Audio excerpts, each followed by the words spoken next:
Bismillahirrahmanirrahim. Assalamualaikum warahmatullahi wabarakatuh.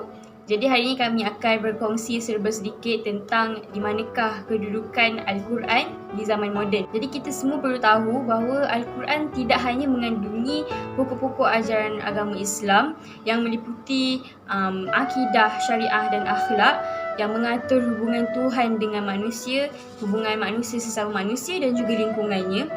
Tapi Al-Quran juga mengandungi isyarat-isyarat ilmu pengetahuan dan juga teknologi serta ayat-ayat yang boleh dijadikan motivasi dan juga inspirasi dalam pelbagai aspek kehidupan manusia. Sama ada aspek politik, ekonomi dan juga sosial. Jadi maksudnya Al-Quran ini bersifat fleksibel zaman berzaman dan Al-Quran hadir untuk masyarakat moden dan juga masa akan datang. Seterusnya kita beralih pula kepada persoalan pertama di bawah kata kunci. Syariat memudahkan atau membinasakan bagi pengikutnya. Berdasarkan petikan ayat wa nuyassiruka lil yusra yang maknanya dan kami tetap memberi kemudahan kepada mereka untuk melaksanakan segala perkara agama yang mudah diterima oleh akal yang sihat. Berdasarkan kalimah wa nuyassiruka bermaksud kami memudahkan kamu, bukan kami memudahkan untuk kamu. Maknanya tugas ini susah tapi Allah memberi kesenangan kepada Nabi Muhammad. Selain daripada memudahkan dakwah baginda, Allah juga memberitahu bahawa syariat Allah ini juga adalah mudah untuk diikuti.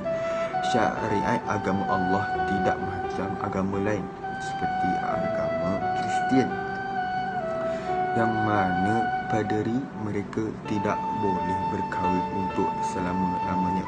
Sebagaimana kita tahu, kahwin itu adalah fitrah manusia dan tidak boleh ditahan-tahan. Oleh itu banyak kes yang berlaku dalam kalangan paderi seperti gay dan liwat. Seterusnya, mereka yang diberi rahmat Allah akan merasakan mudah untuk mengikutinya, tetapi merasakan susah bagi orang yang tiada iman dan lemah iman. Oleh itu sudah terang lagi bersuluh, syariat pada masa kini sangat menguntungkan bagi pengikut. Apakah kesan pegangan Al-Quran pada zaman moden terhadap pemikiran etis? Dalam surah Al-A'la ayat 1 yang bermaksud bertasbihlah mensucikan nama Tuhanmu yang maha tinggi. Okey, daripada ayat ini kita boleh tahu bahawa pada hari ini terlalu banyak penghinaan terhadap Allah. Seperti kita boleh tengok di media sosial, ada yang mereka ini menjadikan lawak tentang Allah dan ada juga yang tidak mempercayai kewujudan Tuhan. Seperti ada yang mereka ini membuat filem yang manusia boleh tahan meteor turun ke bumi. Okey, hal ini seolah-olah bersyarat kepada kita bahawa kita boleh kawal takdir yang dikenakan kepada kita. Okey, hal ini sangatlah memberi kesan yang buruk kepada kita kerana ianya boleh mempengaruhi akidah kita sebagai umat Islam dan kepercayaan kita terhadap kebenaran Al-Quran. Okey, kita kena ingat, kita sebagai hambanya, kita tidak akan terlepas dari penguasaannya.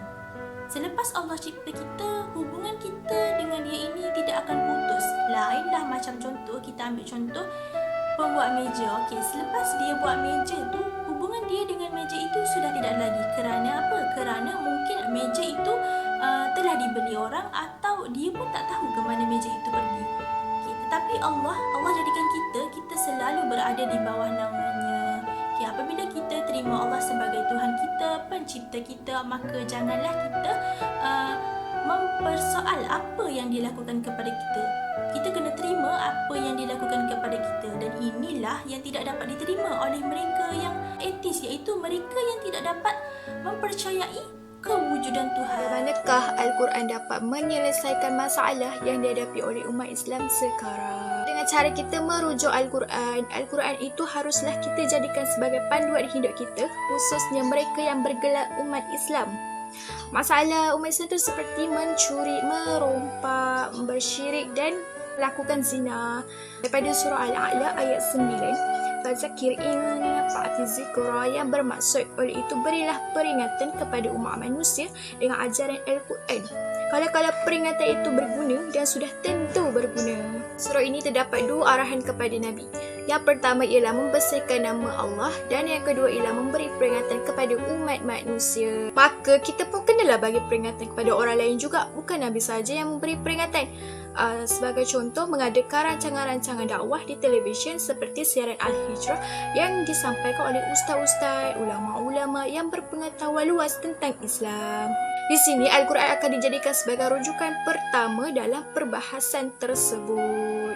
Selain itu, kita pun ada tanggungjawab dakwah kita sendiri. Tetapi terkadang kita rasa takut untuk menyampaikan dakwah kepada orang lain. Kita rasa kalau kita dakwah, orang tak dengar pun dakwah kita. So dari situ kita akan rasa malas untuk berdakwah. Kita rasa malas untuk beri peringatan kepada orang lain. Tetapi kita kena ingat bahawa penerimaan itu adalah kerja Tuhan, bukan kerja kita. Yang penting kita sampaikan sahaja kepada orang lain tanpa risau orang itu akan terima ataupun tidak. Kerana mungkin mereka tak akan terima sekarang, tetapi mereka akan ingat diingatan apa yang kita nasihatkan kepada mereka di masa akan datang. Okay, dari situ dia akan ingat dan di situlah akan mendapat manfaat kepada mereka. Inilah yang harus kita lakukan, iaitu sampaikan sahaja kepada orang lain. Okay, kita boleh sampaikan kepada orang terdekat dahulu seperti keluarga, adik-beradik dan saudara mara kita. Kita sampaikan sahaja nasihat kepada mereka. Kesimpulannya, terbuktilah Al-Quran ini dapat menyelesaikan masalah umat Islam sekarang.